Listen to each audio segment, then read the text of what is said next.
Sud Radio, les débats de l'été, 10h-13h, Anthony Martin-Smith. De retour sur l'antenne de Sud Radio ce matin, marqué, vous le savez, par la disparition de notre confrère, journaliste, animateur Philippe Bouvard, parti à l'âge de 96 ans. Information qui nous est parvenue par nos confrères de RTL. Albin Texera, on en parle maintenant avec vous. Rappelez-nous un petit peu ce que l'on sait à date. On sait, comme vous l'avez dit, qu'il s'en est allé à 96 ans dans son domicile de Cannes. C'est sa femme qui l'a annoncé à nos confrères de RTL. Philippe Bouvard, c'est une voix, une plume, un visage, une époque qui disparaît. Bouvard, c'était l'homme des mots écrits dans les journaux, des mots posés sur les papiers, des mots lancés au micro, des mots qui faisaient rire. Il avait commencé tout en bas, au Figaro, comme coursier au service photo. Et puis, il avait gravi les marches, une à une, jusqu'à devenir journaliste, chroniqueur, écrivain, éditorialiste.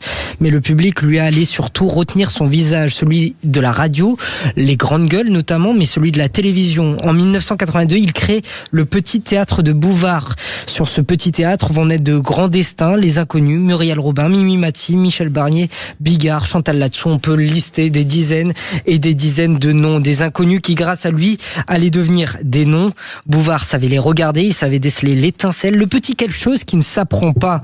Et puis, comme je l'ai dit, il y a eu la radio, les grosses têtes, 37 ans à rire, à faire des jeux de mots, des provocations, de la complicité avec des millions d'auditeurs. Mais derrière la misère, il y avait toujours l'homme de plume, un homme qui écrivait partout, tout le temps, comme si les mots étaient pour lui une manière de rester vivant. En décembre 2024, il avait fait ses adieux à ses auditeurs.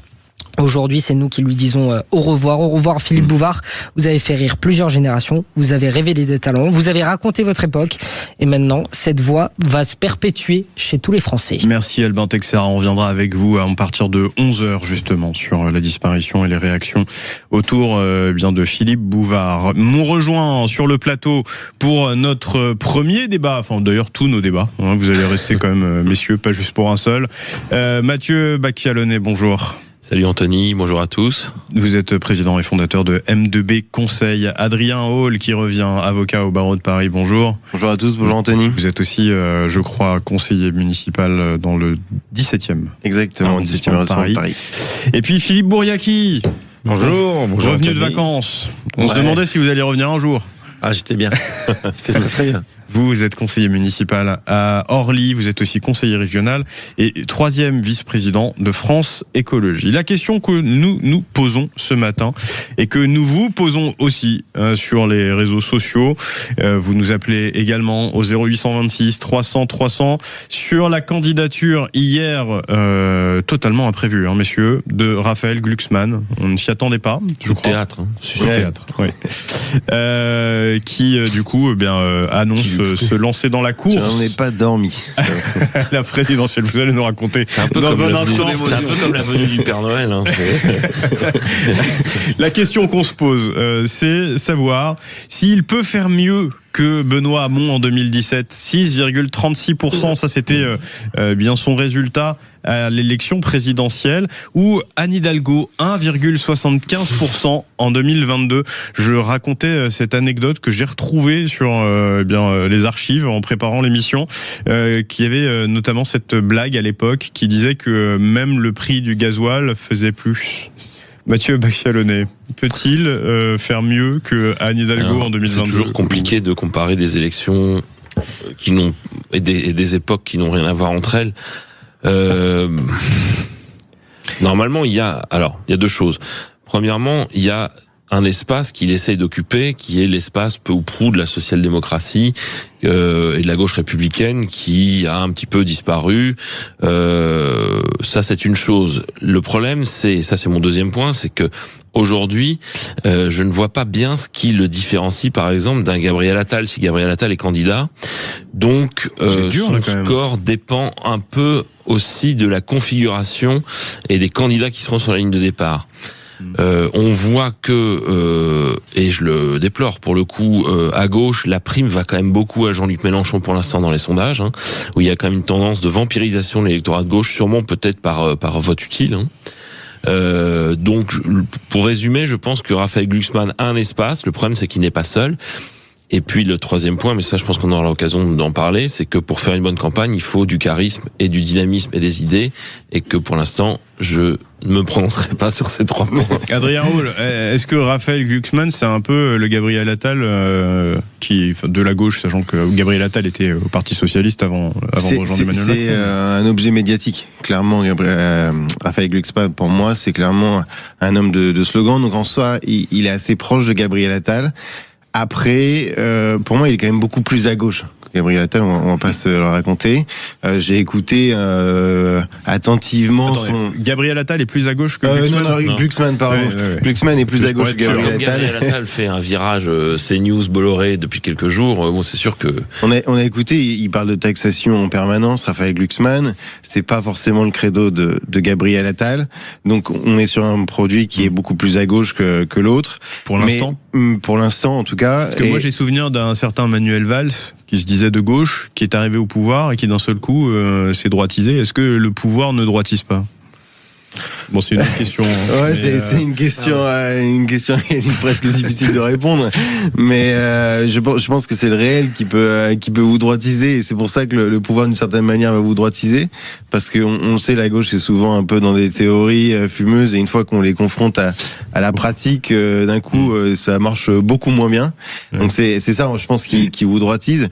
Après, sur Raphaël Glucksmann, l'espace au-delà de la social-démocratie, moi ce qui m'intéresse, c'est la sociologie qu'il vise, et on est clairement sur une sociologie de grandes villes avec des électeurs CSP+, donc ça représente effectivement, on le voit, il est à 10%, donc c'est à peu près ce qu'il vise.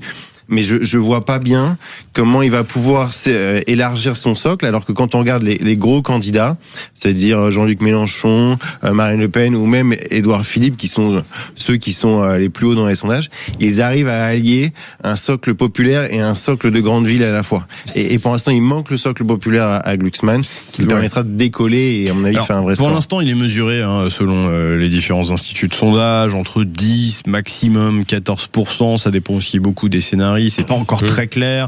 C'est très large. C'est très large.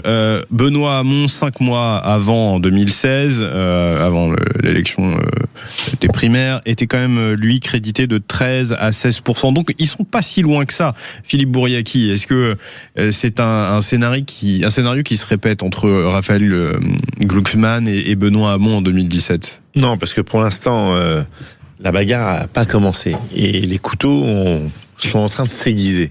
J'ai l'impression quand même que ça a déjà commencé. Hein. Non, les gens sont encore en vacances, ils savent pas comment ils vont finir à la fin du mois.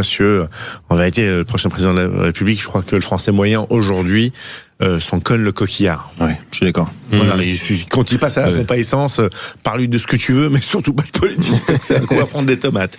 Maintenant, ceci dit, il peut être un danger pour le centre-gauche. Ce sont des discussions finalement de bobos parisiens, mais pas de la plupart des Français. Pas forcément de bobos parisiens, mais de gens qui ont une appétence assez forte pour la chose politique. Voilà, donc assez, pour l'instant, c'est vraiment assez restreint, je pense. Mais est-ce que finalement, c'est pas un non-événement? Est-ce que c'est juste parce que la mise en scène de le faire aux 20h de TF1 dimanche soir, alors même que la France Insoumise faisait son discours de débat d'été, mais oui, Philippe Bouriaki. L'intervention la plus courte de l'histoire de cette radio. Non, c'est juste que je permets de remettre un peu de contexte. Non, mais tu as raison de remettre le contexte, mais le contexte, il est lié à ce qu'on se dit aujourd'hui ne sera pas valable demain, surtout en politique. Aujourd'hui, ça va hyper vite, c'est plus que la DSL.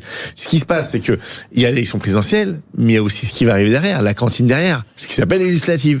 Et Raphaël Glucksmann va être confronté à une logique de système, de parti, qui a besoin pour 3 choses. Premièrement, d'avoir des élus, parce que les élus reversent une partie de leurs indemnités, et donc embauchent des collaborateurs, des copains, des copines, etc. Des gens qui font très bien leur boulot au demeurant, les collabs, et qui ont souvent un statut précaire, moi je tiens à le dire. Mais troisièmement, le financement des partis politiques émane essentiellement des élections législatives. J'explique au commun des mortels, sans vouloir le prendre de haut. Comment ça se passe? C'est que vous devez avoir minimum 50 investitures, c'est-à-dire dans 50 circonscriptions, et faire au moins sur les 50, à chaque fois, au moins 1%, pour pouvoir prétendre au financement des partis politiques. Et après, en fait, pour chaque voix, vous touchez 1,40 €, alors ça sera peut-être révisé, par voix, sur l'ensemble de toutes les candidatures que vous avez. Et donc, par conséquent, c'est ce qui finance les partis politiques pour éviter les corruptions, les machins, etc., qu'on avait bien connu avant. Donc, Raphaël Glucksmann, même s'il gagne, parce que là, il est candidat, mais il est candidat à la primaire de la du Parti socialiste. Vous faites bien de le rappeler. Il faut d'abord qu'il passe cette étape-là. Et figurez-vous, c'est pas dit qu'il en sorte indemne de cette primaire.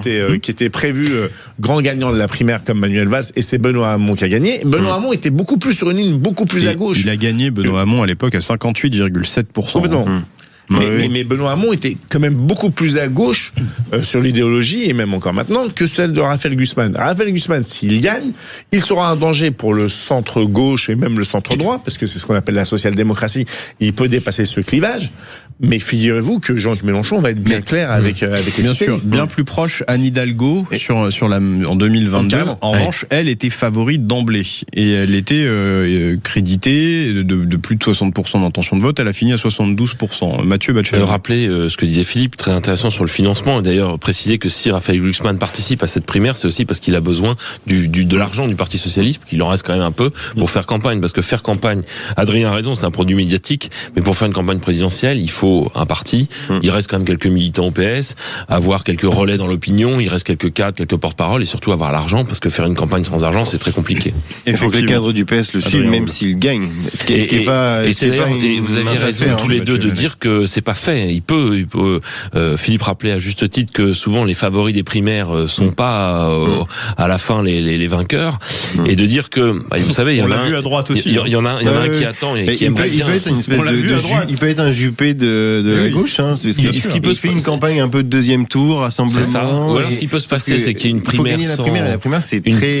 sans réel engouement, avec un vainqueur qui est pas Glucksmann et qui gagnera un peu une victoire à la Pyrrhus, et il y en a un qui attend, qui prie pour que ce soit ce scénario-là. C'est évidemment François Hollande, qui se dit que si la primaire est un bourbier et qu'il n'y a pas de visibilité, il pourra arriver comme Deus Ex Machina. Les modalités de la primaire, en plus, a priori de gauche, reprendraient celle de 2017 et non celle de 2022 qui avait été interne. Donc ça aussi, mais il y a ce tarif de 15 € qui avait été d'ailleurs fixé par les primaire ouverte, Royal. Pardon ? On est sur une première ouverte du coup. Oui, on serait sur une première ouverte, avec un ticket d'entrée assez cher. Mais à 15 €. 15 €. 15 €, c'est quand même assez cher. Ouais, mais alors, je crois qu'ils veulent racheter Solferino. Carrément. Allez, vous bougez pas sur Sud Radio. Les débats de l'été continuent. Dans un instant, 0826 300 300, on va accueillir Doumé de Montréal dans le Gers, qui nous rappelle. D'ailleurs, je le remercie de sa fidélité. On l'a vu à l'antenne la semaine dernière. Exactement. Vous aussi, vous vous en rappelez. Allez, à tout de suite sur Sud Radio.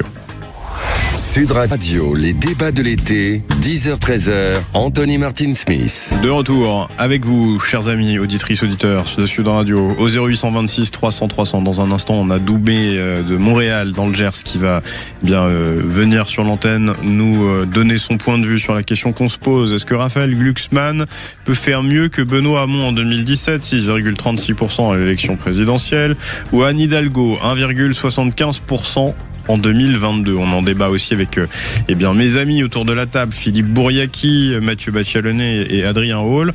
On va aussi regarder ce qui se passe du côté des réseaux sociaux. Vous n'oubliez pas de réagir. Moi, j'ai notamment Stéphane qui nous dit « Je ne pense pas qu'il puisse faire mieux que Benoît Hamon. Ce n'est pas du tout le même style, mais pourtant, c'est la même galère. » Bref, vous réagissez, vous nous écrivez, vous m'écrivez sur X, sur Instagram. Je lis en même temps que je vous parle. Et puis, on revient très largement cette matinée sur la disparition à 96 ans de notre confrère, journaliste et animateur Philippe Bouvard, qui a animé pendant plus de 37 ans les grosses têtes, chez nos confrères de RTL. Alors, Mathieu Bachelonnet. Là, juste avant on s'interrompt quelques minutes, on parlait de cette primaire socialiste, et notamment de ce tarif de 15 €. Oui, 15 €, c'est quand même pas rien. Ouais. C'est une stratégie. Si j'en crois à vos confrères de la presse papier et écrite qui avaient révélé que ce serait l'entourage de Raphaël Glucksmann qui aurait poussé pour que le tarif soit à 15 €. Alors pourquoi ? Là aussi, les interprétations pourraient aller sur le fait qu'il craindrait que si le tarif est beaucoup plus bas, il y ait une tentative de sabotage et de parasitage de la primaire, avec notamment les militants insoumis qui sont un peu la bête noire et la crainte totale des proches de Glucksmann. C'est vrai que 15 € pour participer à une primaire, c'est quand même un tarif énorme. quand on se rappelle, ça commence à être déjà de l'archéologie politique, mais le succès qu'avait été la primaire de gauche en 2011, la primaire citoyenne avec je sais plus combien, il faudrait vérifier le nombre de quasiment de millions de participants. On en est bien loin. Et c'est toujours là on a l'impression que c'est un non-choix, c'est-à-dire qu'on en parlait avec Adrien hors antenne, on sait même pas si c'est une primaire ouverte ou fermée. Alors elle est ouverte en réalité, mais le tarif aussi élevé fait que l'ouverture est quand même assez limitée. Réduire le socle. Donc c'est quand même une sorte de truc voilà, pas tranché, et pour le coup une primaire, ça marche s'il y a un engouement populaire. Si c'est uniquement un processus de désignation entre Happy Few, entre apparatchiks, ça va pas fonctionner. Et pour être porté sur une campagne présidentielle, quand on passe par une primaire, il faut déjà qu'être porté par un engouement populaire. Je pense que c'est un des péchés de cette primaire, ce tarif d'entrée. J'ai les chiffres, si vous voulez. Oui. Au 9 octobre 2011, on avait 2 661 231 personnes qui avaient voté au premier tour. Et puis au deuxième tour, c'était 2 860 157. C'est-à-dire que là, il y a quand même une progression très très très forte. Moi, ce choix de Raphaël Glucksmann, si c'est visiblement son choix de mettre ce tarif-là, j'avoue, je le comprends pas du tout. Et je pense qu'au contraire, ça peut le desservir même, parce que ça va réduire le socle électoral et ça va le recentrer sur les militants socialistes les plus durs, qui sont prêts à payer, ce qu'on disait hors antenne, quasiment une demi-adhésion annuelle au Parti socialiste. Or, alors, lui, il essaye de capter des gens. Je peut-être vérifier, pardon de vous couper. Peut-être que les militants socialistes qui sont déjà adhérents ne payent pas. Il faut qu'on vérifie. Les militants socialistes payent pas. Ça veut dire c'est peut-être ceux qui veulent participer en plus qui payent 15 €. Un peu comme ce qu'avait fait l'UMP sur la dernière primaire avec le chien Douglas. Avec le chien Douglas, effectivement. Philippe Bouriaki. J'ai plein de chiens, moi, s'ils veulent. Non, je paierais pas, moi, 15 €, mais par principe, quoi. Même si c'était mon propre parti, je paierais pas 15 €, ça n'existe pas. C'est ridicule. Enfin, tu vas écrémer. Maintenant, est-ce que tu veux vraiment une adhésion populaire et massive et en plus qui crée une dynamique derrière? Parce que s'il y a 100 000 votants ou si on a 3 millions, c'est pas du tout la même chose. Moi, je le dis, les appareils feront que s'ils font les malins, Mélenchon, on leur dira, c'est très simple, j'aurai 577 candidats, j'aurai peut-être moins de députés, je m'en fous, mais je vais tous vous tuer et je serai le seul à gauche. Et d'ailleurs, c'est l'erreur qu'il a fait en 2022. C'est de croire que ce NFP avait une chance d'exister. Tu vois bien, depuis des mois, ils votent pas la même chose à l'Assemblée nationale. Le budget n'a pas été voté de la même façon. Les motions de censure non plus. Enfin, il y a rien de cohérent dans cette histoire. C'est soit il reste plus qu'un seul parti hégémonique à gauche et qui a une vision radicale de la gauche, et comme ça, tu as 3 phases dans ce pays, l'extrême droite, l'extrême gauche, et un arc républicain qui va de la social-démocratie jusqu'aux républicains, voilà. Et après, je pense qu'ils seront tous assez intelligents pour pouvoir s'entendre et ne pas accepter une catastrophe annoncée qui nous arrive droit dans la figure. Mais de toute façon, tu vois bien, Jean-Luc Mélenchon a fait un peu d'appel de pied aux écologistes parce que ça tangue à l'intérieur. T'as le clan Rousseau qui carrément dit faut aller avec Jean-Luc. T'as Jadot qui dit faut aller avec Glucksmann. T'as Marine Tondelier qui est en train de faire le grand écart. Alors elle est enceinte, allez-y doucement les copains. En plus c'est mon coup de gueule tout à l'heure, donc faites pas de bêtises. T'as le PC qui étonnamment est très silencieux, mais de manière traditionnelle et j'ai envie de dire d'instinct de survie aura son candidat. Va y avoir la fête de l'humain dans peu de temps. Voilà. Donc ouais, ça va nous fixer. Donc t'as un brouillard à gauche qui est juste surprenant, mais je pense que et en parlant de la fête de l'humain, ça peut être sympa de voir si Raphaël Glucksmann y va. Parce que ça reste quand même un passage obligé. C'est un passage obligé pour la gauche et un passage très difficile pour un Raphaël Glucksmann. Il peut sortir en perdant pas mal de plumes. C'est vrai. On va aller au 0826 300 300 accueillir Doumé. Mathieu Bacchelonnet, j'ai la réponse à votre question. Non, les adhérents du Parti socialiste ne payeront a priori pas s'ils sont à jour de cotisation. Et je me suis amusé à faire un petit calcul. Il en reste combien? On a les chiffres. Soyez pas mesquins. Selon la police. Voilà, effectivement. Je me suis amusé à faire un petit calcul pendant que vous parliez. Si il y avait le même taux de participation qu'en 2011 et qu'ils encaissaient 15 €, je pense qu'ils peuvent racheter Solferino, puisque ça leur fait à peu près 39 millions à 40 millions Cash. Cash. Voilà. Après, Le rêve fou des socialistes, Voilà. le rêve caché. Le retour à Solferino. c'était bien Solferino. Moi, j'ai connu Solferino. C'est vrai que c'était sympa. Doumé, bonjour. Il mangeait bien. Oui, bonjour. Comment Bonjour ça à va? Bon, je vais très bien, je vous écoute, je suis tranquille. Nous aussi, on s'écoute et on est tranquille. Non, on vous écoute, pardon. On est Voilà, ravis de vous accueillir. Je vous remercie. Dites-nous. Comme tous les matins, les lundis matins, pardon. Ouais. Bon, je boue un petit peu sur la semaine, donc le lundi matin, j'appelle. Bon, écoutez, vous avez raison. Merci en voilà, tout cas de donc, le faire. Dites-nous voilà. tout alors. Donc, concernant M. Glucksmann, moi, j'ai absolument rien contre M. Glucksmann. Bon, je n'ai pas vu sa déclaration hier soir. Bon, tout simplement, j'espère qu'il n'a pas écarté les bras comme M. Macron en 2017. Donc, je vais le regarder cet après-midi peut-être. Deuxièmement, M. Glucksmann, il va ratisser large parce qu'il il n'a pas de socle. Il a un socle en carton. Yannick Jadot, notamment, ce matin, a déclaré qu'il était un soutien de Raphaël Glucksmann. Le tournant de la présidence. Que vous avez bien connu d'ailleurs, Philippe Bouriaki. Très bien. Très bien. Yannick Jadot, ouais. Monsieur Glucksmann, bon, il va ratisser large. Bon, c'est le jeu, hein. Et maintenant, il essaie d'aller sur les terres socialistes, en se déclarant socialiste. C'est simplement pour récupérer l'appareil et un petit peu d'argent.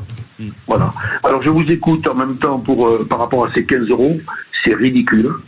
Ils ont simplement qu'à solliciter les encartés, les adhérents, et faire leur soupe à l'intérieur. Tout simplement. Moi, ça m'a toujours interpellé. Ça- Philippe ça, Bouriaki. Ouais, ça va le tuer, sa dynamique. Adrien Hall. S'ils font ça, il Oui, est mort. oui. Les primaires fermées, on l'a vu chez les Républicains il y a pas longtemps. Ça a pas du tout fonctionné. Et c'est à chaque fois, c'est des choses qui sont très complexes à gérer dans l'après-primaire parce qu'on perd la dynamique et on n'a pas fait le rassemblement populaire qu'il faut. Donc moi, je suis toujours pour les primaires ouvertes parce que ça permet. Vous voulez dire que les dynamiques d'agréger. internes ne sont pas les mêmes que les dynamiques Bien sur sûr. le champ médiatique. Bien Mathieu sûr. En Bachelonnet. réalité, il faut pas faire de primaire. Je pense que Bon, c'est toujours. On va laissons Doumé parler, Oui. puis on reviendra après. Mais Oui. moi, je pense que les primaires, c'est tous les candidats qui ont, à part François Hollande en 2012, tous ceux qui sont frottés à la primaire, ça les a affaiblis. Et ceux qui sont favoris aujourd'hui, Édouard Philippe, Marine Le Pen et Jean-Luc Mélenchon, sont pas concernés par des primaires. Le Parti Socialiste propose une primo-adhésion à 20 €. À 20 €, ça c'est ce que nous dit Catherine. Alors, Donc, pour 5 € de plus, vous pouvez participer à la vie du parti et à leur primaire. Doumé, allez-y. oui, je suis tout à fait d'accord avec l'intervenant. Excusez-moi, j'ai oublié son nom. Mathieu Bachelonnet ou Adrien Hall, je ne sais pas de qui vous Voilà, parlez, les mais... les deux. Donc, 15 € c'est ridicule. Simplement, ça fait petit bras, déjà. Bon, ça fait rire tout le monde. Mais deuxièmement, c'est que qui va voter, qui va prendre 15 €, qui va mettre 15 €, puisque en plus vous me dites que l'adhésion est à 20 €. Bon, ils sont au fond du trou, hein, parce que 20 € une adhésion, une carte sur un parti, quel qu'il soit, c'est minable. Hein. Bon. Alors, les 15 €, qui va les payer? Simplement, le socle populaire du centre des métropoles, des bobos. Voilà. Et ça, ils n'ont qu'une chaussette. Ils n'ont pas la paire de chaussettes avec 15 €. Hein. Je préfère leur dire. Hein. Bon. Donc, Monsieur Glucksmann, une nouvelle fois, je n'ai rien contre lui, mais il faut qu'il ait une autre stratégie, hein, parce que il va pas aller loin. Il va pas faire mieux que Hamon. Je lui souhaite de faire un peu mieux, mais il fera peut-être 8-9. Mais alors, il va forcément faire mieux que Madame Hidalgo, parce que alors là, les socialistes, ils devaient s'arracher les cheveux. Je suis même pas sûr qu'il sorte de la Adrien Hall. primaire. Je suis désolé, mais en fait, Oui, alors, après, je suis pas sûr qu'il sorte de la primaire. La primaire, ça va être très à gauche. Il a un positionnement Et puis, centriste. Ça va être Est-ce qu'il y aura intenable pour Olivier lui. Faure dans la primaire d'ailleurs? Parce que Normalement, oui. On parle de donc, Jérôme Gage, Philippe Brun. oui, Il c'est y a vrai. pas mal de Oui, c'est vrai qu'il y a monde pas mal plus de- à gauche. que Ségolène lui. Royal, mais tout ça, c'est sans compter l'arrivée Oui, c'est vrai. de Pierre Cazeneuve et de François Hollande qui ne veulent pas de primaire et qui a priori, enfin, un François Hollande, Bernard on peut Cazeneuve. imaginer. Bernard Cazeneuve. J'ai dit quoi donc? Pierre Cazeneuve. Oula, oui, non, Cazeneuve, n'importe- je pensais à- c'est le Non, je pensais à député Pierre Macron. Moscovici, mais qui Merde. ne sait pas du tout prononcer. Ouais, Non, pourquoi Bernard pas, il pourrait Cazeneuve, vous avez revenir raison. Tant qu'on y est. Pierre Moscovici. Mais François Hollande, on le connaît, c'est un animal politique. Il va tout faire pour le dézinguer, non? Et c'est surtout que je pense que François Hollande serait un meilleur candidat en réalité que Raphaël Glucksmann. Je dis pas que François Hollande sera au deuxième tour, même dans les sondages, il est crédité quand il est testé, il est autour de 8-9. Mais je pense que François Hollande, avec les défauts qu'il a, je suis pas pour dire que le quinquennat Hollande était parfait, je suis pas là pour dire que le quinquennat Hollande était horrible non plus, on l'a vu rétrospectivement, mais je pense que François Hollande, en tant qu'animal politique et en tant qu'élu, il a quand même une expérience de terrain, notamment en Corrèze, pourrait réussir à récupérer et du moins à parler à la France dont on parlait tout à l'heure, qui n'est pas uniquement une France urbaine. Je vais vous remercier, Doumé, de nous avoir appelés. Je voudrais terminer. Dites-moi, oui, très vite. Simplement, monsieur Glucksmann, il a envoyé ce matin le maire de Rouen, monsieur Rossignol. Bon, il a bien fait son job, c'est un bon petit soldat. Vous voulez dire sur l'antenne de Sud Radio avec Jacques Cardoz. Ouais. Voilà. Mais au final, je pense que M. Glucksmann sera même pas, peut-être même pas au final. Et je pense que M. Hollande, il est à l'affût. Bien sûr. Il attend, il va rentrer la vis. Ouais, moi je pense comme vous, Doumé, c'est qu'effectivement François Hollande, il attend en embuscade. Merci infiniment. On parle de décembre pour la candidature. Ouais. Merci Doumé, je vous embrasse et continue de nous appeler, ça nous fait toujours plaisir de vous accueillir sur l'antenne de Sud Radio au 0826 300 300. Et puis bien maintenant, à chaque fois qu'on partira prendre un café avec vous, on le fera en musique avec les tubes qui ont marqué votre été. Et là, il s'agit alors je sais même pas comment le prononcer, parce que Somber, probablement. My body isn't not ready, donc mon corps n'est pas prêt. Voilà. Est-ce que Philippe Bouriecki, le vôtre est prêt? Faites beaucoup de bachata. Carrément, moi. Allez, à tout de suite sur Sud Radio.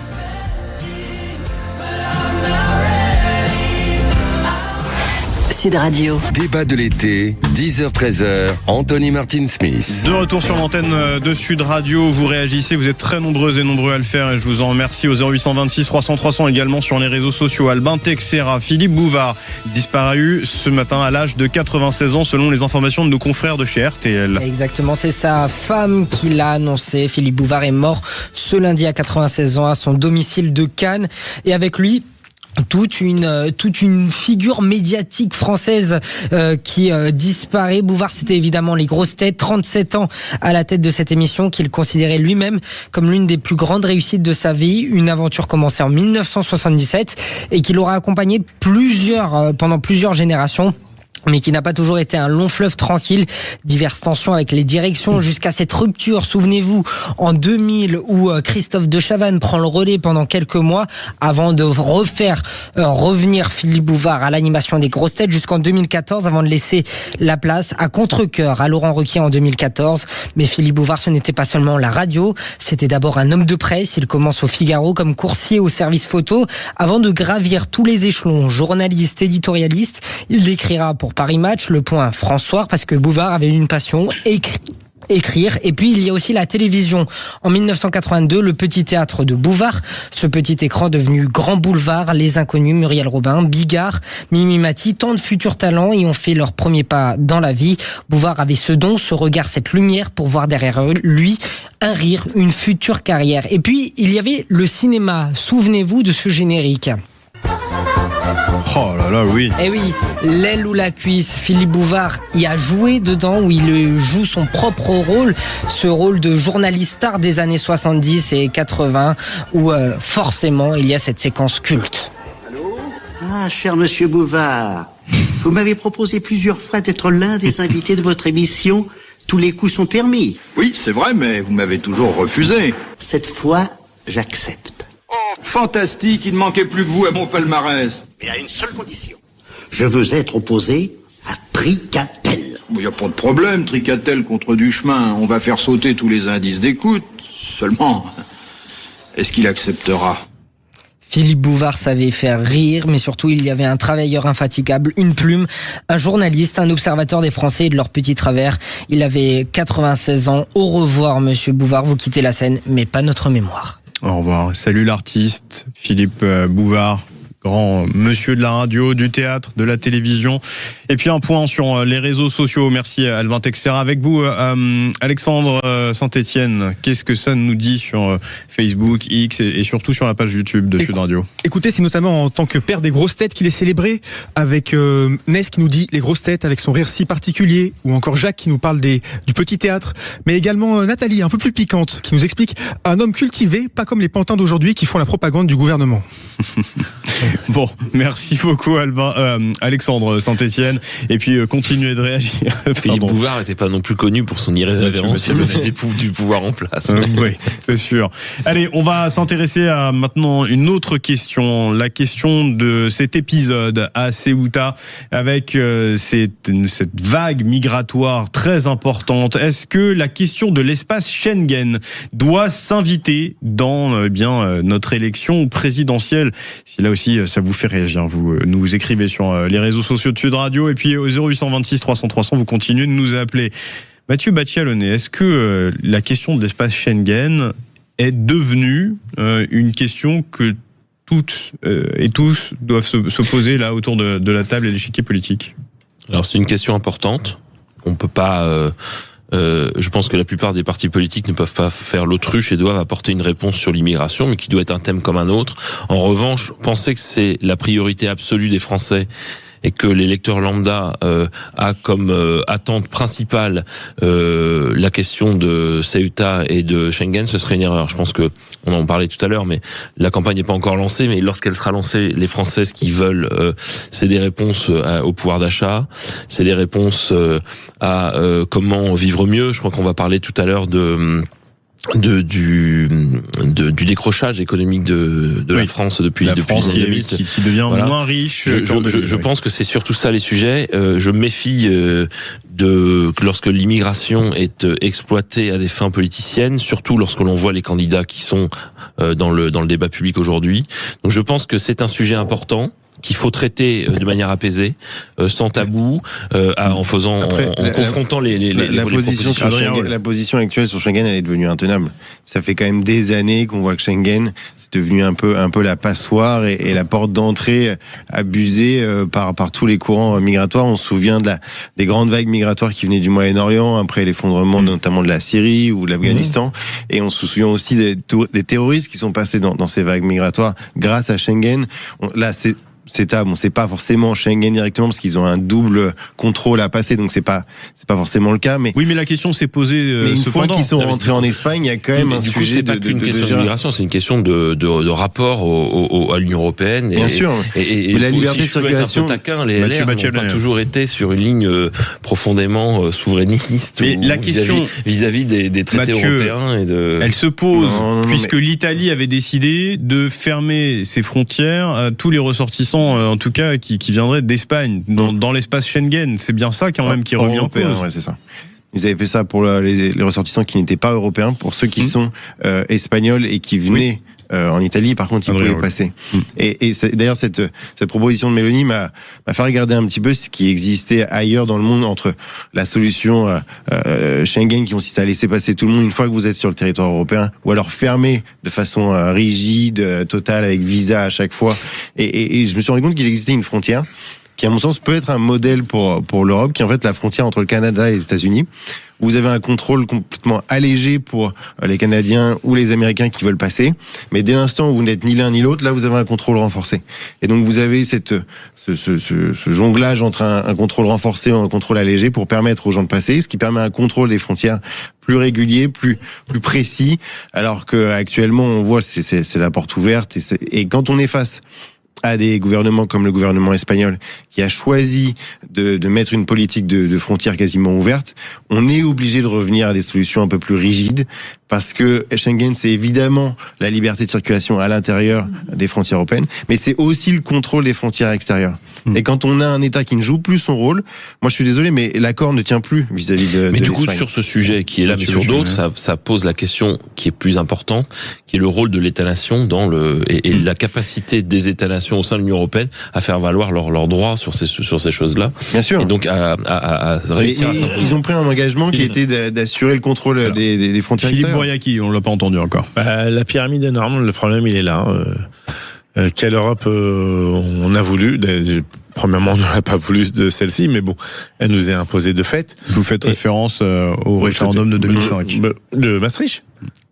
Non, oui, de 2005, pardon. 2005, et puis, oui, mais même si Schengen découle de Maastricht. Bien sûr. Et qui, pour le coup, lui, a été adopté par les Français. Ric-Rac m'a été adopté quand même. Mais Philippe a raison, sur 2005, il y a eu quand même un vol de... Mais carrément, mais après, j'ai envie de dire, Schengen n'a de sens que si on y met tous la main à la pâte. Si tu laisses l'Espagne tout seul, gérer ce flux migratoire, si tu laisses l'Italie toute seule gérer ce flux migratoire, si tu laisses la Grèce toute seule, parce que là on parle des bassins méditerranéens qui sont les plus accessibles, eh ben ils peuvent pas y arriver. Ils ont pas les moyens humains, ils ont pas les moyens techniques, ils ont pas les moyens financiers à gérer ça tout seul. Donc l'Europe n'a de sens que si on fonctionne tous de la même façon et qu'on y mette tous la main à la poche, parce que tous ceux et toutes celles qui disent immigration zéro, bon, déjà, premièrement, c'est impossible, parce que moi, je suis tombé sur un très beau reportage hier sur Capital, sur M6, sur les fameux saisonniers. Et t'as des restaurateurs qui te disent, moi, je suis obligé de fermer mon restaurant, la moitié de mon restaurant, parce que j'ai pas de bras pour pouvoir servir les gens. Et le mec, il te dit, je perds 2000 euros par jour, c'est une catastrophe. Non, mais l'immigration peut pas être la solution à tous les problèmes des restaurateurs ou des petites entreprises qui n'arrivent pas à recruter, qui ne veulent pas jouer le jeu de l'offre et de la demande sur les salaires. Ah bah, t'enlèves l'immigration dans nos hôpitaux, on meurt tous, hein. Il y a plus de médecins. 25 à 30% des médecins. C'est encore la conséquence de mauvaises décisions en France où on a décidé de réduire le numerus clausus et maintenant on dit, il faut des médecins étrangers. Excuse-moi, il y a d'autres solutions que d'avoir recourir en permanence. Mais il n'y a pas de numerus clausus dans la restauration, Adrien Hall. Ouais, mais le problème, c'est qu'on a aussi des restaurateurs qui ne veulent pas jouer le jeu de l'offre. Il y a la vague post-Covid. Sur les salaires, il faut payer les gens correctement. On a pris des habitudes avec les saisonniers, qui étaient de les payer au minimum légal, et ça allait parce que c'était des jeunes qui voulaient gagner de l'argent pour les vacances. Comme du faire du dumping. Pas de souci. Le problème, c'est qu'aujourd'hui, la population française ne veut plus jouer ce jeu-là, et donc il faut s'adapter pour les restaurateurs. C'est difficile, j'en suis convaincu. Les salaires sont déjà en réalité très hauts, ils sont juste très chargés, très fiscalisés, donc c'est difficile d'augmenter, mais c'est le seul jeu qu'ils peuvent jouer pour éviter d'avoir à recourir en permanence à des étrangers et à l'immigration, qui me paraît pas être une solution viable sur le long terme. Sinon, il faut jouer le jeu. Quand tu regardes la démographie en France, si tu regardes sur le long terme, là, du coup, on va avoir besoin d'immigration. À moins qu'on parte sur un modèle japonais, immigration quasiment zéro, avec de la robotique quasiment partout pour pouvoir remplacer les humains. Donc voilà. Et donc là, du coup, blague à part, un mec qui était clairvoyant quand il parlait du revenu universel, c'était Benoît Hamon, qui était un peu en avance, même trop en avance sur son époque. Ça serait la taxation de la robotique pour pouvoir pallier au manque de rentrée de charges sociales, et y compris d'impôts pour les êtres humains. Moi, j'ai Michel qui me dit sur X, les jeunes aujourd'hui ne veulent pas travailler, j'ai du mal à recruter dans mon restaurant. À chaque fois que je viens ici, que j'entends ça, je m'énerve, donc je vais pas le refaire, mais l'argument de les jeunes d'aujourd'hui ne veulent pas travailler, c'est une génération épouvantable. Toutes les générations ont dit ça. En réalité, c'est beaucoup plus compliqué que ça. Oui, effectivement, il y a forcément des tirs au flanc dans cette génération, comme je peux vous en trouver dans toutes les générations.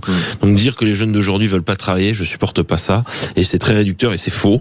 Et un pays qui accable sa jeunesse, c'est pas un pays qui va bien, hein, généralement. Donc c'est plus compliqué que ça. Non, mais c'est pas qu'ils veulent pas travailler, les jeunes, c'est qu'ils veulent plus travailler dans les conditions que nous on était prêt à accepter. Ça, il y a un changement de paradigme et d'évolution. Nous en sommes aussi responsables. Moi, quand je tombais par terre, je m'arrachais le genou, ma mère, elle était morte de rire. Moi, mon fils, il a un bouton de moustique, j'appelle tout de suite les urgences. Mais blague à part, mais tu vois, on est aussi responsable de ça. Évidemment, faut pas le faire, hein. Bien, évidemment, mais j'extrapole parce que je suis un peu méditerranéen, comme vous le savez. Mais blague à part, je vous assure que quand mon fils ou ma fille se fait un petit bobo, j'ai le cœur serré. Moi, je pouvais prendre un camion en pleine tête, elle me dit, bon, ça va, tu marches toujours, allez debout.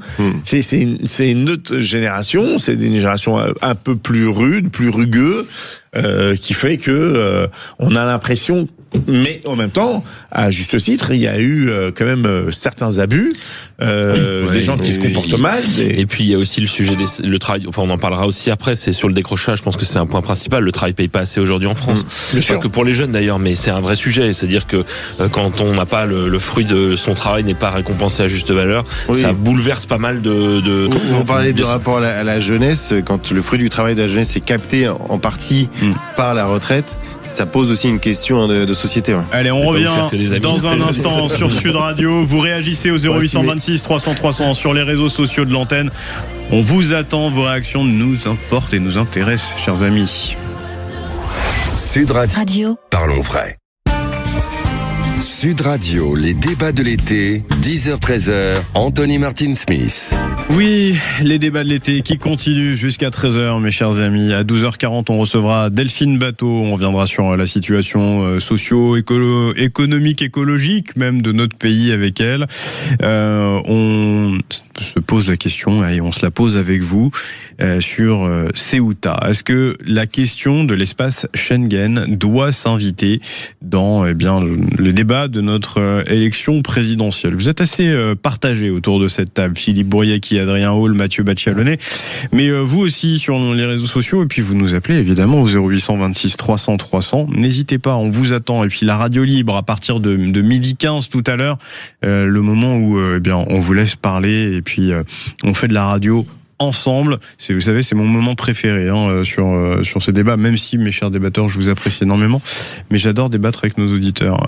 Adrien Hall, sur cette question de Ceuta et de l'espace Schengen, qui doit s'inviter ou non pendant les débats de nos élections présidentielles. Vous êtes assez partagés tous les trois, parce que finalement... Je pense que ça fait partie des grandes questions auxquelles on doit répondre dans une présidentielle. Mais c'est rattaché vraiment à cette question de l'immigration. L'immigration souhaitée, l'immigration contrôlée et puis l'immigration subie. Exactement. Ça fait partie des grandes questions qu'on va devoir se poser. C'est notre rapport à la liberté de circulation en Europe. Et cette liberté de circulation à une époque qui est particulière de la mondialisation des flux migratoires, où on voit que du jour au lendemain, vous pouvez avoir 70 000 personnes qui franchissent une frontière et vous êtes complètement débordés. Et donc on se rend compte que nos systèmes sont assez poreux en réalité dès l'instant où que la masse est présente pour passer la frontière.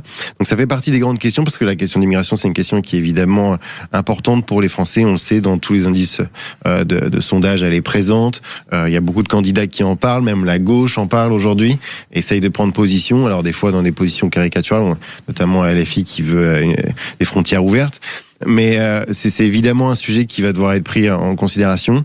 Moi, je pense qu'on va devoir aller vers quelque chose de plus renfermé, sans pour autant être ultra rigide. Il faut plus de contrôle, vérifier que les gens sont bien des ressortissants européens, ainsi de suite. Je prends un exemple très simple. J'ai été en Espagne pas plus tard que la semaine dernière, pendant mes vacances, parce que j'étais au Pays Basque, et donc j'ai été passer une journée. Et vous n'avez aucun contrôle. C'est-à-dire que vous passez un péage, vous payez simplement le péage pour sortir de l'autoroute, et vous êtes en Espagne, et même chose dans le sens inverse. Et j'aurais pu avoir une famille de migrants clandestins avec moi dans la voiture, et j'aurais amené une famille de clandestins en France, et je l'aurais ramené en Espagne sans aucune difficulté. Donc on peut plus fonctionner sur ce modèle qui consiste à laisser passer tout le monde. Il va falloir contrôler un peu plus, et surtout l'épisode de Ceuta nous rappelle que justement on peut devenir fragile dès l'instant qu'on a des grands flux qui sont présents à nos portes. Philippe Bouraké. Quand vous redisez les moyens des douanes, de la PAF, de la gendarmerie, des frontières, Frontex aussi. Oui, mais Frontex, je l'évoquais tout à l'heure. En vérité, c'est la coopération, elle doit être européenne. Après, il y a des dispositifs nationaux qu'on peut mettre en place qui freinent l'immigration sur la France. Ça veut dire que quand l'Australie fait le no-go, et qu'elle dit si vous venez et que vous n'êtes pas en situation régulière, vous n'aurez pas d'appartement, vous n'aurez pas d'aide sociale, vous n'aurez pas d'aide, vous n'aurez pas de prise en charge médicale, et en plus on va vous renvoyer dans un pays qui accepte de vous reprendre, même si c'est pas votre pays d'origine. Et crois-moi que là, du coup, ça va dissuader. Si en plus on organise ça dès nos ambassades à l'extérieur, avec une immigration choisie sur des secteurs bien précis, si effectivement ici nos entreprises du BTP métiers et autres, je ne les fixe pas que eux spécialement, mais on sait très bien que tous les métiers où il y a besoin de très peu de qualifications, c'est plus facile de recruter un immigré. Des qualifications, malgré tout, hein. Vous inventez pas plombier, plaquiste ou autre. Alors détrompe-toi clairement, et je tiens à le dire, moi je suis un autodidacte, quand quelqu'un est motivé à apprendre, il apprend beaucoup plus que quelqu'un qui est assis sur le banc. Oui, mais c'est pas une question de qualification. Enfin, non, mais il y a des questions de motivation surtout, et de perception sociale. On l'a vu. Il y a des métiers qui ne nécessitent pas spécialement de qualification. T'es ripper sur un camion poubelle, t'as pas besoin d'avoir bac plus 5. Tu prends le bac, t'appuies sur un bouton, plus avec l'automatisation, tant mieux, parce que ça évite que ces anges gardiens aussi qui nous aident bien au quotidien se blessent. T'as pas besoin de qualification. Donc tous ces métiers où il n'y a pas besoin de qualification, c'est plus simple de recruter des gens qui sont très motivés, qui ont envie de s'en sortir. Il n'y a pas besoin de diplôme. Parce que je pense que tout métier a des qualifications, mais il n'y a pas besoin de diplôme. Spécifiques. Enfin, tu vois, mais on s'improvise pas serveur, si vous voulez, dans un restaurant, ni commis de cuisine on s'improvise pas serveur, mais quelqu'un qui est motivé, en l'espace d'une semaine, avec quelqu'un qui est très professionnel. Ça, je préfère à la rigueur. Si on est motivé. Pour ma femme n'avait aucune notion de restauration, et nous on faisait des extras parce qu'on voulait acheter de manière assez rapide, et en plus moi mon cousin avait un restaurant et il trouvait personne, et ben ma femme en l'espace de 3 services elle sait porter des assiettes, pas forcément prendre des commandes, et après il y a toute une gymnastique, se rappeler quand est-ce qu'il faut envoyer le plat, etc. Mais ça rapidement, quand t'es motivé, ce sont des métiers plus accessibles. Mais c'est ce que je dis, t'as pas besoin de qualification très spécifique, et donc il y a plein de métiers comme ça de base. Quand t'es vendeur dans une boulangerie, il faut connaître les pains et appuyer sur la machine pour pouvoir mettre le bon montant. Mais si tu veux, tu as des entreprises qui se spécialisent dans le recrutement de gens qui sont en situation irrégulière, parce qu'en plus ils peuvent moins les payer. On va pas se le cacher.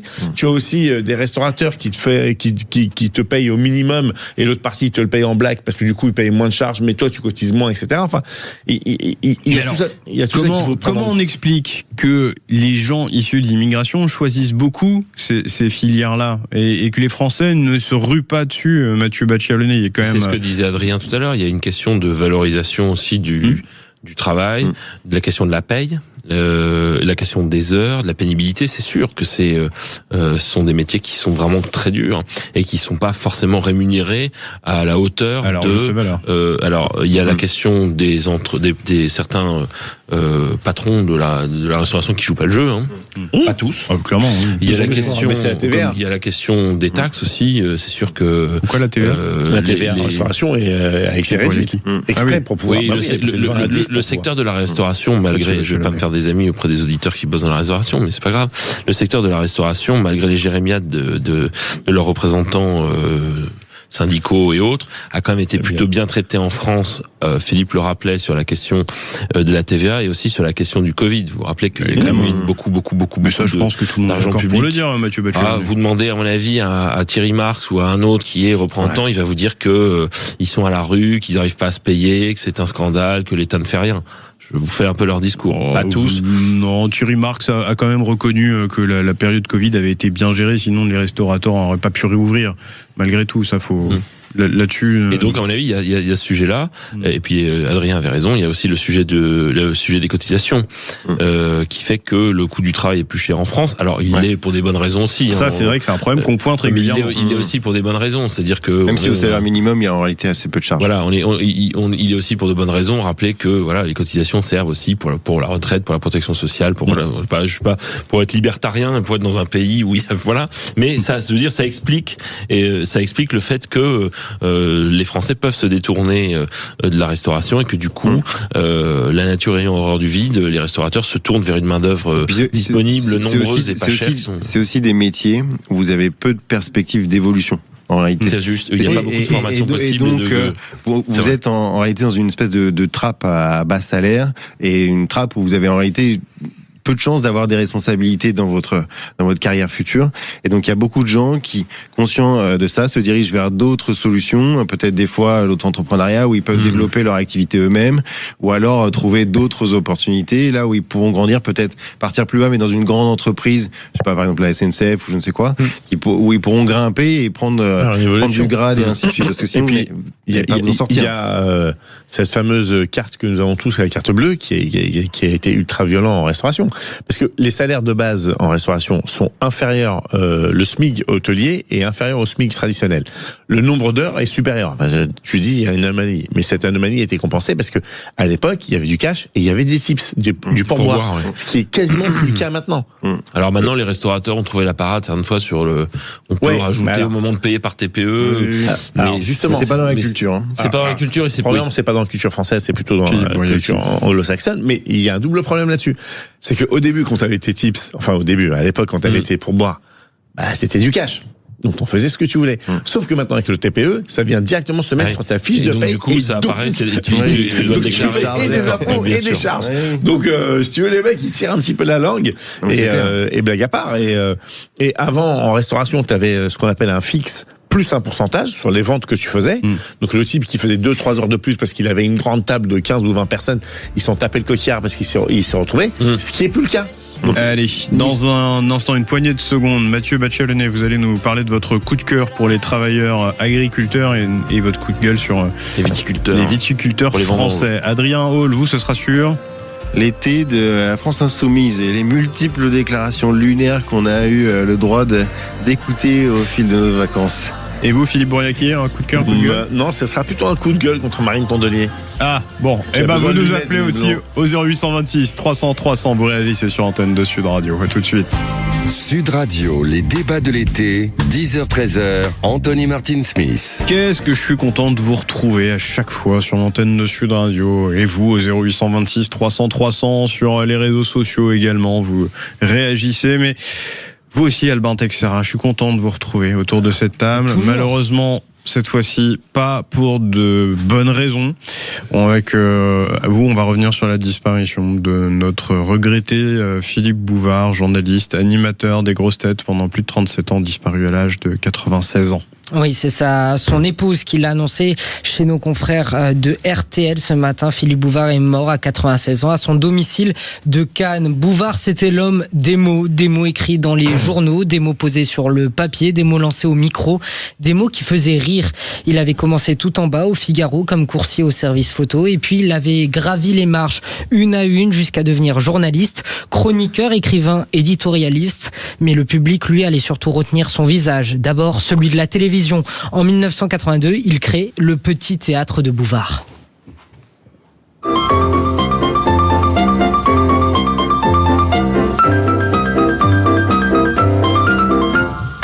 Bonsoir.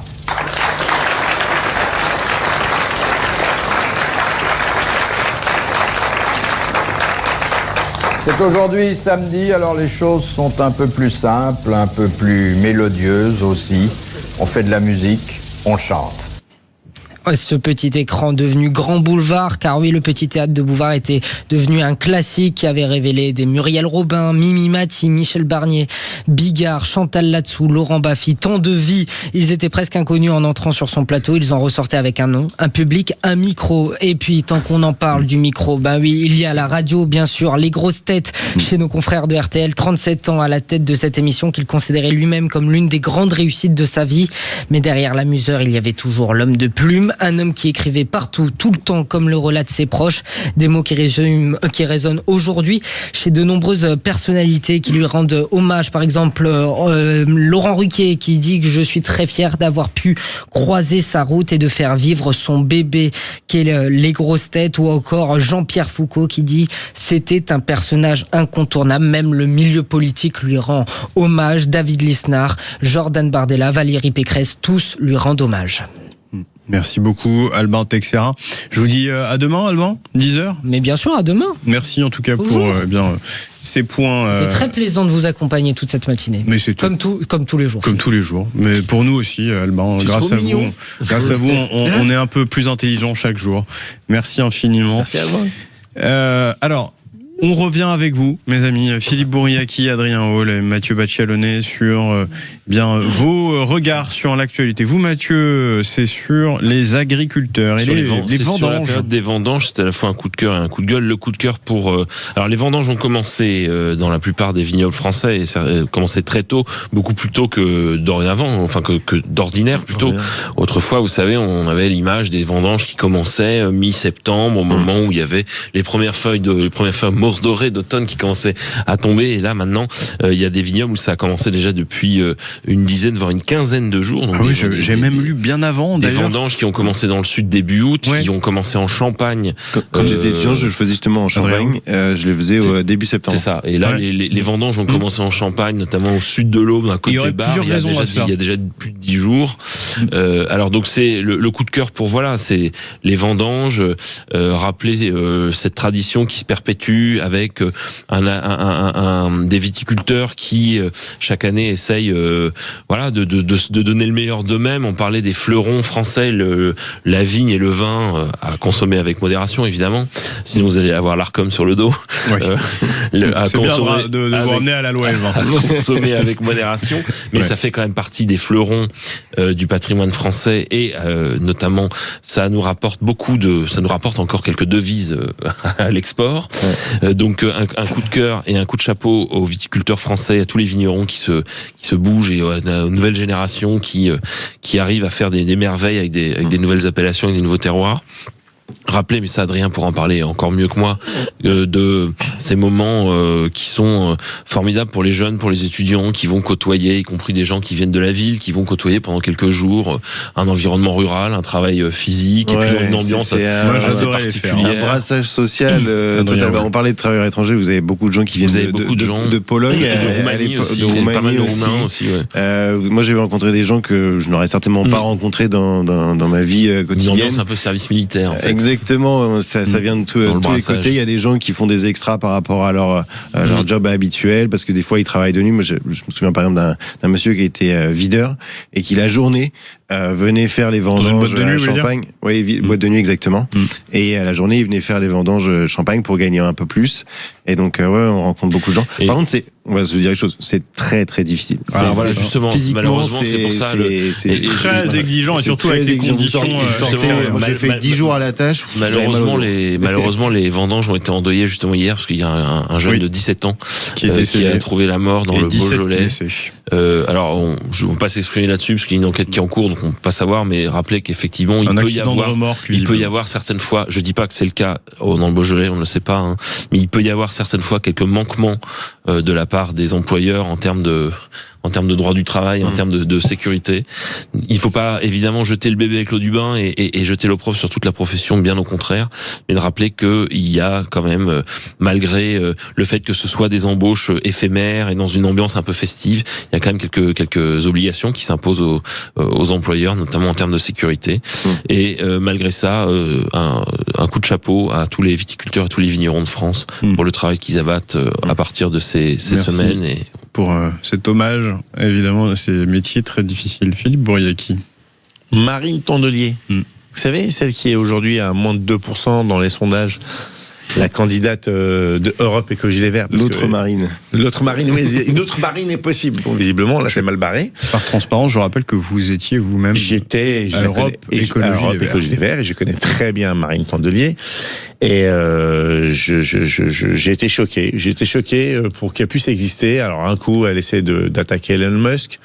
Un coup, là, c'est Emmanuel Macron parce que il est en vacances à Brégançon, il fait du jet ski et là, elle prend tous les clichés. C'est un sport mécanique, motorisé, avec du pétrole à l'intérieur. On voit ses muscles, ses biceps. Il faut qu'elle aille dans une salle de musculation parce que c'est un peu le gros rouge qui tâche quand même en termes de politique. Non mais attends. Le type, il est président, mais il reste un être humain. Il est en vacances, ça va quoi. C'est bon, on peut pas demander au mec d'être 24 heures sur 24 Après, c'est pas tiré à 3 épingles. Il est en vacances, il a le droit à ses vacances, c'est des congés payés, même si t'es président de la République. C'est un peu bling bling. Non mais il fait ce qu'il veut. Non mais autour de notre table, il y a personne qui a jamais fait du jet ski, qui a pris des sensations fortes de jet ski. Et ben moi, je devrais d'en faire. J'ai fait une fois. Ce qui m'a le plus choqué, c'est cette détermination. Bon, s'il y a que ça comme argument, je suis sûr que s'il y a plus que ça pour l'attaquer. Non mais le truc, c'est que voilà, tu vois, elle en fait tout un meeting et en disant, en gros, voilà, c'est la virilité, le virilisme, le masculinisme, et on parle de masculinisme. Vous savez, et puis au fond, les vacances de Macron, on s'en fout. C'est ces dernières, on s'en fout un petit peu. Mais pour exister, t'es pas obligé de taper sur les autres pour exister. Philippe Bouriaki, quand vous n'avez pas de fond, vous avez la forme. Il y a cette expression qu'Adrien Hall peut-être connaît chez les avocats. Quand vous avez les faits, martelez les faits. Quand vous avez le droit, martelez le droit. Et quand vous n'avez rien, martelez du poing sur la table. Mais ce que je voudrais dire surtout, c'est... il y en a marre d'opposer les femmes aux hommes. Si tu veux être une féministe, il faut que tu te battes pour que les femmes aient les mêmes droits que les hommes. Et ça, c'est on ne peut plus logique et normal. Et d'ailleurs, on ne devrait plus se battre pour ça. Ça devrait être acté d'entrée de jeu. Mais moi, je voudrais penser à Estelle Poré. Je voudrais penser à Alizé Van den Blecken et Jessica Chavannes, qui sont des grandes championnes françaises de jet ski, championnes du monde, championnes d'Europe, championnes intercontinentales. Et donc, quand tu réduis le jet ski juste à des mecs et pas aux femmes qui font des exploits ou à des questions écologistes. Non mais d'accord, mais alors on développe les jet ski électriques et ça, mais non mais alors justement on peut condamner. Demander à Musk peut-être. Non, mais on peut condamner l'utilisation du pétrole. Maintenant, Marine Tondelier, elle a fait ça où ? Elle a fait ça à Grenoble pendant les journées d'été des écologistes. Pas de bol. Effectivement, j'ai fréquenté pendant 28 ans la baraque. Et pendant 28 ans, moi, je les ai vus, les préparations des JDE. Et c'est des gros camions bien pollueurs qui viennent nous ramener les tentes et les barnums. Et les tentes et les barnums, je vais apprendre un truc à Marine Tondelier, ils sont faits en plastoc. Et la bouffe qu'on nous ramène, elle est ramenée par camion frigorifique. Donc, ça va. Soit tu dis, moi, je suis écolo et jusqu'au bout, je mange des pissenlits et des graines de pavot. Mais c'est un peu ça, parce qu'il paraît qu'aux universités des Verts, enfin des écolos, il y avait pas de viande, par exemple. Ces dernières années, effectivement, ces dernières années, la viande était supprimée. Et maintenant, on va se le dire entre nous. On était beaucoup à se dire, si on avait bouffé autre part, donc on se sauvait, et on en a vu beaucoup, dont Julien Bayou, dont Marine Tondelier, dont Sandrine Rousseau, dont Yannick Jadot, à des grands restaurants, à se taper une bonne côte de bœuf, parce qu'on avait besoin de protéines. Vous êtes en train de dire que Sandrine Rousseau mange de la viande ? Sandrine Rousseau mangeait de la viande. Maintenant, si elle en mange toujours, je ne sais pas, parce que... De toute façon, ça a fait le dépêche AFP, ça. Mais c'est intéressant. Elle en mangeait, et elle en mangeait bien. Mange la côte de bœuf pendant les universités d'été des Verts. Ça, c'est vraiment Adrien le scoop de l'année. Adrien Hall, justement, allez, votre sujet, vous. Non, mon sujet, moi, c'est... on parlait de gros rouge qui tâche la LFI, son été, et toutes les déclarations qu'on a subies. Ça a commencé par Bali Bayeko sur les Français de souche qui n'existent pas. Ça a suivi par Manon Aubry qui veut interdire les milliardaires. Ça a suivi par Jean-Luc Mélenchon qui nous dit qu'il faut annuler la dette. Et c'est aussi maintenant Clémence Guettet qui au départ voulait mettre la part de la dette détenue par la Banque de France au feu, et maintenant il veut qu'on gèle la dette. Je pense qu'il a un sujet sur les échanges de température. Non, c'est clair. Et maintenant c'est Clémence Guettet qui veut politiser vos relations amicales et mettre l'État au milieu de tout ça. Franchement, on n'en peut plus de cette politique. On n'en peut plus de ces déclarations qui sont complètement lunaires et qui sont d'une radicalité folle, en fait, parce qu'on est face à un projet qui en réalité est totalitaire, qui veut complètement réorganiser la vie des Français, qui veut s'insérer dans chaque interstice et qui veut complètement attaquer le modèle français un peu plus traditionnel, l'héritage, ainsi de suite. Et je pense que c'est contraire complètement à l'esprit français, qui est un esprit d'entreprise, qui est un esprit de réussite. Et pas du tout ce gloubi-boulga communiste mal digéré, trotskiste, ultra-violent, qui moi ne me satisfait pas et j'en peux plus franchement de ce parti-là, clairement. Mais t'as oublié Louis Boyard qui veut fermer ses news et démanteler l'empire Bolloré. T'as oublié Rima Hassan. Rima Hassan aussi, effectivement, sur le lobby sioniste. Elle veut fermer Israël, je crois. Exactement. Ouais, non mais pire que ça. Non mais elle veut supprimer l'apologie du terrorisme. Exactement. Et on a le droit de. Le débat de Louis Boyard que j'ai écouté un petit peu sur l'humanité est absolument fou en fait. On a des gens qui vous parlent de guerre culturelle pour reprendre le contrôle des cerveaux. C'est-à-dire que c'est ça le projet politique de la France Insoumise, c'est de prendre le contrôle de votre cerveau. Enfin, Ça suffit. Je pense que, comme diraient les Anglais, enough is enough, assez c'est assez, et il est temps de passer à autre chose avec ce parti. Après, moi, ce qui me fascine, et pas en bien, mais ce qui m'effraie, c'est que leur candidat soit quand même à 14% dans les sondages. Malgré, parce que qu'on dise Mélenchon a fait un super score en 2017, en 2022, encore, ok. Voilà, il y a eu il peut être au deuxième tour. Moi, j'y crois totalement. Il est bien parti pour aller au deuxième tour. Il y a eu tous les élus, tous les députés. Alors qu'il y a un an encore, on y a eu la bordélisation de l'Assemblée nationale. Il y a eu le 7 octobre. Il y a eu les propos. Passionnément antisémites, puisque visiblement on a le droit de le dire, comme disait Raphaël Enthoven. Il y a eu tous les dérapages possibles et inimaginables. Malgré ça. Leur candidat. Mais c'est un peu comme comparaison n'est pas raison. Hein. Oui, Trump ou même Jean-Marie Le Pen à la grande époque, c'est-à-dire qu'il avait beau cumuler les dérapages, avoir des propos abjects sur la déportation, sur. Mais pour moi, Jean-Luc Mélenchon est maintenant bien plus loin que ce qu'a fait Jean-Marie Le Pen. Jean-Marie Le Pen, faut pas non plus l'idéaliser. C'était quand même le parti actuellement, la France Insoumise. On reparlait du lobby sioniste. On parlait de comprendre le contrôle du cerveau des gens. Le FN de la grande époque, c'était quand même cheveux courts et un peu. Disons que la France Insoumise aujourd'hui a rendu plus honorable et respectable le Front National. Oui, bien sûr. Enfin, c'est ce qui est ça qui est lunaire. Ça prouve leur radicalité quand même. Mais je pense que c'est pour dire, ces deux partis ont un électorat qui est tellement dans le dégagisme et qui est tel que, en fait, ils excusent tout. On l'a bien vu avec Marine Le Pen. Elle a beau être condamnée, machin, c'est pas grave. Il y a aucune prise. Les mêmes qui ne passeraient rien aux élus, on va dire du bloc central. En leur reprochant tout d'être des pourris, machin et tout, lorsque sont leurs candidats, il ne se passe rien et ils continuent. On a l'impression que rien ne peut réussir à les faire baisser en réalité. Dans une poignée de secondes, on revient ensemble sur l'antenne de Sud Radio avec la question qu'on se pose: comment rendre à la France sa splendeur d'autrefois? Selon l'INSEE, la France par habitant est moins riche qu'en 2000. Notre PIB aujourd'hui par habitant est celui de la Chypre. À tout de suite sur Sud Radio. Sud Radio, les débats de l'été, 10h-13h, Anthony Martin-Smith. Très heureux de vous retrouver pour ces débats de l'été, 10h-13h. On est ensemble et tout à l'heure nous recevrons dans le face-à-face Delphine Batho avec Clément Barguin qui va me rejoindre dès midi sur notre antenne. On reviendra aussi sur la disparition de notre confrère, journaliste et animateur Philippe Bouvard, disparu ce matin à l'âge de 96 ans selon nos confrères de chez RTL. Et puis mes débatteurs toujours autour de la table, Philippe Bouriaki, Adrien Hall, Mathieu Baccialonnet.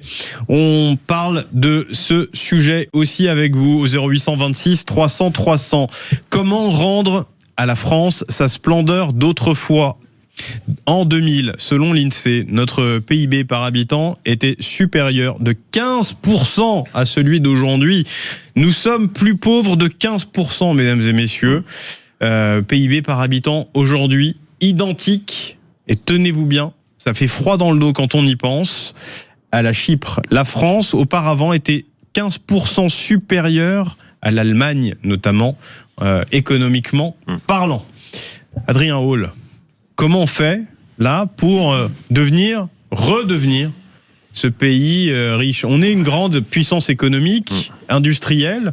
On a notamment l'arme nucléaire, ce qui nous donne évidemment un positionnement stratégique de poids au sein de l'Union européenne, mais on a un PIB qui est celui de la Chypre. Oui, on se demande quand est-ce qu'on va se réveiller en fait face au déclin français. Moi, il y a quelque chose qui m'a frappé il y a pas longtemps. C'est un article de BFM qui racontait qu'une femme de ménage à New York gagne $100,000 par an. Je sais pas si on réalise en fait le salaire qui est versé à des métiers tout en bas de l'échelle aux États-Unis par rapport à ce que gagne par exemple une femme de ménage en France. Et plus proche encore, la Suisse. Oui, ou la Suisse. Avec un SMIC en moyenne. Alors, il n'y a pas de SMIC légal en Suisse. Mais les États-Unis, on avait l'habitude de les suivre, être pas trop loin d'eux, alors que la Suisse, on a quand même l'habitude d'être un peu particulier. On peut plus se comparer à l'Allemagne, par exemple, ou même aux États-Unis. Mathieu Baccialonnet, oui. Et les États-Unis, il y avait aussi une autre donnée que j'avais vue sur des salaires, c'est-à-dire qu'un gérant d'une grande station essence aujourd'hui gagne $250,000 aux États-Unis. Donc on est complètement largué en termes de PIB par habitant. Mais ça, on connaît les raisons, elles sont classiques. Vous avez des salaires qui sont surfiscalisés, avec notamment, on en parlait tout à l'heure, la retraite qui vient pomper 30% de votre salaire. Vous avez aussi tout un tas de prestations sociales qui sont versées. Et qui se cassent la figure. Et Le modèle social français. Le modèle, oui, mais vous parliez de la retraite, 30% et qui se casse la figure. Bien sûr. On est quand même en train de dire à nos retraités qui gagnent plus de 3 000 euros par mois, a priori en 2027, votre retraite ne sera pas indexée sur le coût de la vie. Alors vous avez une inflation d'un côté, mais pas une augmentation de votre revenu. Alors même que le contrat que vous aviez signé au départ, c'était quand même celui-ci. Et puis on est en train aussi de dire aux France, celui-ci. Le contrat qu'on a signé, c'est un contrat par répartition qui suppose un équilibre. Le contrat que vous aviez signé dans votre carrière, c'était bien d'avoir une retraite et que cette retraite, elle puisse être indexée sur le coût de la vie. C'est ça que je veux dire. Oui. Voilà. Et petit à petit, on est aussi en train de vous dire que peut-être les générations, celles qui travaillent, c'est-à-dire nous aujourd'hui, n'auront peut-être pas de retraite dans 30 ans. Philippe Bouriaki. La solution, elle est complexe. Parce que sincèrement, pas tant que ça en réalité. Effectivement, il faudrait alléger la fiscalité sur, les charges sur les salaires pour pouvoir redonner du pouvoir d'achat aux Français. Mais il faudrait surtout que les prix arrêtent de flamber. Enfin, je sais pas, moi, je sais pas si vous vous rappelez, une baguette, ça coûtait 2 francs. Aujourd'hui, ça coûte 1,20 €. C'est-à-dire qu'on n'est pas loin de 8... France, ça faisait à peu près 50 centimes. Enfin, même un peu moins d'ailleurs. 30 centimes. 30 centimes. Ouais. 1 euro, c'était 6,55 €. Ouais. Oh la vache. Le kit euro. Demandez-lui aussi pour Pi. Je crois que c'est 3,14. Non, mais on va prendre un exemple. Tu vois, il y a 20 ans, le baril il était à $147 et t'avais le mazout à la pompe à 1,20 €. Aujourd'hui, il est à $104, il est à 2,20 €. Enfin, il y a un truc de qui on se moque. Oui, mais le dollar n'a pas du tout la même valeur non plus. Hein. D'accord, super. Merci pour la news. Mais il était moins cher. Le baril était plus cher et à la pompe, tu payais moins. Tu sais, le français moyen, comme moi, il fonctionne de manière rationnelle. C'est-à-dire qu'il fonctionne de manière par le ventre. Et quand c'est le ventre qui parle, la lucidité et les calculs des scientifiques, ça fonctionne pas. Donc, et à un moment donné, juste arrêtez de vous foutre de nous. Ok, il y a plein de choses qui ont augmenté. Je comprends, si le blé augmente, le boulanger va te le facturer derrière. Mais nos salaires n'ont pas augmenté de la même façon. Enfin, la place de ciné, elle est à 15 balles, ça fait 100 francs. Moi, je l'ai connu, je veux pas faire le vieux con, mais je l'ai connu encore il y a 25 ans à 10 francs. Ça a été multiplié par 10. Le paquet de cigarettes de Marlboro et les autre, Philippe Morris, etc. Parce que sinon, la pomme va te taper dessus et t'y es pour rien. Enfin, le paquet de clopes était à 10 francs. 13 1,50 €. 13 € aujourd'hui. Mais les ça, c'est une volonté politique. Les super bruts français sont en réalité assez hauts. Oui, c'est ça le paradoxe. En tout cas, le paquet de cigarettes, ça peut pas être un indicateur sur lequel on puisse vraiment. Le super brut français, quand tu regardes le salaire des Français, tu regardes le super brut, c'est-à-dire la part qui est versée par l'employeur, qui est vraiment payée par l'employeur, il est en réalité assez haut. C'est juste qu'il y a une énorme ponction qui arrive sur ton salaire. D'ailleurs, pourquoi ? Parce qu'on a une dépense publique qui est folle. On a une dépense publique qui est complètement folle, qui est pas du tout gérée. On a 56% de mémoire, peut-être, il faudra vérifier le pourcentage, mais qui part dans de la protection sociale. Ce modèle ne tient plus. Ce modèle est en train de mourir sur lui-même, et c'est les fameux États-providence à la française qui est en train de s'effondrer. Et c'est ça qu'il faut questionner. C'est comment on fait en sorte de fonctionner en dépensant moins, en assumant peut-être que une part de la protection sociale doit être gérée par les Français. Ça peut être la retraite par capitalisation, par exemple. Que Philippe Brun, candidat à la primaire de la gauche, a mis sur la table. Mais c'était une vieille proposition de Jaurès, donc moi ça me surprend pas qu'il la mette. C'est juste que la gauche a oublié que Jaurès proposait la retraite par capitalisation, ce qui est quand même assez incroyable. Mais le sujet, c'est la dépense publique qui entraîne une fiscalité folle et qui vient gréver tous les salaires et toutes les rémunérations des entreprises. Tenez, on se met sur pause 2 secondes, Adrien Hall, si vous voulez bien. Retraite par capitalisation, retraite par répartition. C'est-à-dire que ce sont des mots qu'on utilise très souvent dans les médias, mais peut-être qu'il y a des gens qui ne savent pas du tout de quoi on parle exactement. Ça aurait quoi comme incidence là, sur leur quotidien ? La retraite par répartition, le fonctionnement il est assez simple. Ce sont les actifs qui payent la retraite des retraités actuels. Et donc vous avez un prélèvement qui est fait sur vos salaires. En ce moment, il est 30%. Par le passé, il était en moyenne de 20% à peu près depuis 1955. Et donc vous avez ce fonctionnement. Donc vous avez un équilibre à trouver entre les actifs et les retraités pour que les retraités bénéficient d'une retraite décente. Et en même temps que les actifs se fassent pas ponctionner jusqu'à la moelle. Donc ça, c'est le fonctionnement. Le retraite par capitalisation, c'est vous abonder dans des fonds de pension une partie de votre salaire que vous allez décider vous-même. Ces fonds de pension vont être actifs sur les marchés, prendre des positions dans différentes entreprises pour sécuriser votre investissement. Et une fois que vous allez arriver proche de la retraite, ils vont sortir votre argent du marché d'actions pour le mettre sur des obligations qui sont beaucoup plus stables. Et ils vont commencer à vous verser des pensions, votre pension de retraite tout simplement. Donc la distinction, elle est entre celui qui veut gérer sa retraite par lui-même, ça c'est la capitalisation, et la retraite qui est gérée de façon collective, intergénérationnelle, qui est la répartition. Alors attention, il y a aussi un danger là-dessus. Alors, moi je voudrais dénoncer l'hypocrisie de la CGT, qui au quotidien dit... Vous balancez-vous depuis ce matin. Attends, tu vas comprendre pourquoi. La CGT a dit non, pas de capitalisation, capital, blablabla, c'est des trucs ultra gauchos. Ok, sauf que les employés de la Banque de France, les employés cotisants à la CGT bénéficient moitié par capitalisation. Elle est excédentaire dans des proportions incroyables, la Banque de France. Donc ça marche en plus. Ça fonctionne. Si le truc est sécurisé, moi je dis banco. Je dis faisons moite-moite. Moitié capitalisation, moitié répartition. Par contre, 100% de capitalisation, n'oubliez pas qu'il y a quand même des risques. Moi, je me rappelle au moment des surprimes, tous les fonds de pension américains qui sont écroulés, et il y a plein de retraités qui sont retrouvés à la rue. Donc, il faut quelque chose qui soit un mix, un hybride entre les deux. C'est ce que je dis. Il n'y a pas une vérité. Il y a plusieurs vérités. C'était aussi l'époque de Madoff, malgré tout. Oui, d'accord. Oui, c'était pas un épiphénomène non plus. Il n'était pas tout seul à faire cette pyramide, mais si tu veux, c'est quelque chose qui est aléatoire. Et c'est sûr qu'en bourse, tu ne perds jamais si tu ne sors pas pourquoi la capitalisation c'est vraiment super, c'est que en fait ces fonds de pension sont des outils de conquête économique au service des Français. Aussi. Si vous regardez en fait le premier actionnaire mondial, c'est BlackRock. BlackRock, c'est un fonds de pension américain qui va investir partout dans le monde et qui prend des positions. Et donc en fait, c'est l'économie des pays étrangers qui va sécuriser la retraite de ceux qui ont mis dans ces fonds de pension. Si je reviens à la question qu'on se pose, comment retrouver la splendeur d'autrefois ? Ça veut dire qu'il faudrait qu'on défiscalise une grosse partie aujourd'hui de ce qui est chargé sur les salaires ? Il faudrait qu'on réduise les charges patronales, les charges sociales ?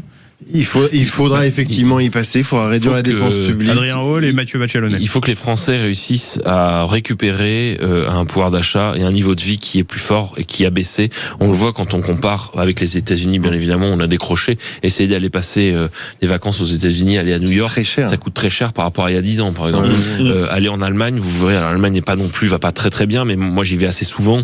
On voit quand même que à profession équivalente, le niveau de vie en Allemagne est quand même beaucoup plus haut qu'en France. Après, il n'y a pas les mêmes systèmes de protection.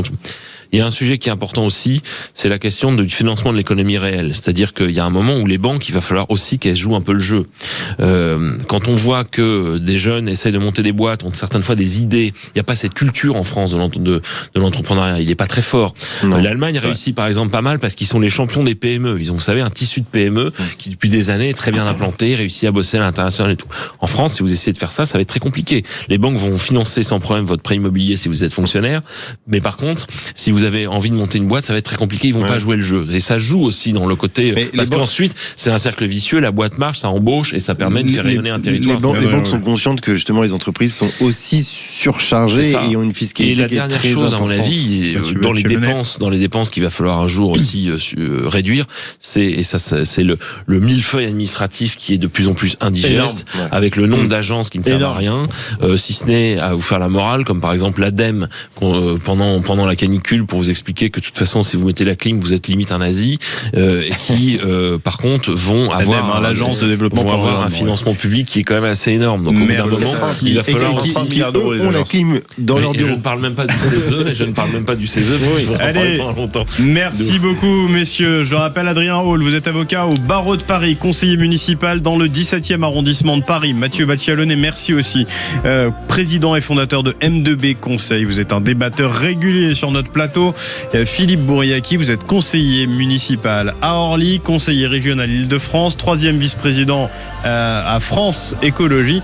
Les sacrées cartes de visite, messieurs. Merci en tout cas d'être venus. Vous revenez quand vous voulez. Dans un instant, sur Sud Radio, le midi 13h, qui continue avec Clément Barguin, qui va me rejoindre sur ce plateau. On va notamment revenir sur la rentrée. Comment acheter malin. Ensuite, la radio libre avec vous au 0826 300 300. Il y a Manu qui vous attend au standard. Et puis Delphine Bateau sera mon invité avec Clément Barguin dans le face-à-face des débats de l'été. À tout de suite sur Sud Radio.